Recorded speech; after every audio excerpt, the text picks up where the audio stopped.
بسم اللہ الرحمن الرحیم۔ ایک ایسی خوش نصیب بیوی، ایک ایسی خوش نصیب خاتون، ایک ایسی خوش نصیب عورت جس کے گھر کے اندر 24 گھنٹے، جس کے محل کے اندر، جس کی کوٹھی کے اندر، جس کے گھر کے اندر 24 گھنٹے اللہ کے قرآن کی تلاوت رہتی تھی۔ اس خوش نصیب بیوی کا نام ہے زبیدہ خاتون، ہارون الرشید بادشاہ رحمہ اللہ کی بیوی تھی۔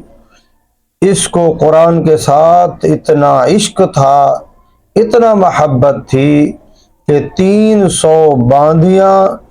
اس نے اپنے محل کے اندر رکھی ہوئی تھی اور ان کو وظیفہ تنخواہ دیا کرتی تھی، تو وہ 300 حافظ قرآن عورتیں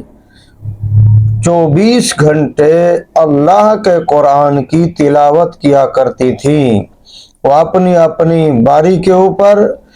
دن رات جیسے شہد کی مکھیوں کی بھن بھناہٹ ہوتی ہے، اسی طرح اس بی بی، اس عورت، اس خاتون کے محل اور گھر کے اندر اللہ کے قرآن کی تلاوت ہوتی تھی، اللہ کے قرآن کی برکتیں ہوتی تھیں، اللہ کے قرآن کو پڑھا جا رہا ہوتا تھا۔ وہ اللہ کے ساتھ اور اللہ کے قرآن کے ساتھ اتنا عشق اور محبت رکھتی تھی کہ 24 گھنٹے اس نے اپنی پوری زندگی کے اندر اپنے محل کے اندر قرآن پڑھایا، قرآن پڑھتے رہے، خود قرآن پڑھتی رہی۔ آج وہ قبر کی زینت بن چکی ہے، تو انشاءاللہ اللہ رب العزت اس قرآن کی برکت سے اس کی قبر کو روشن اور منور فرمائیں گے۔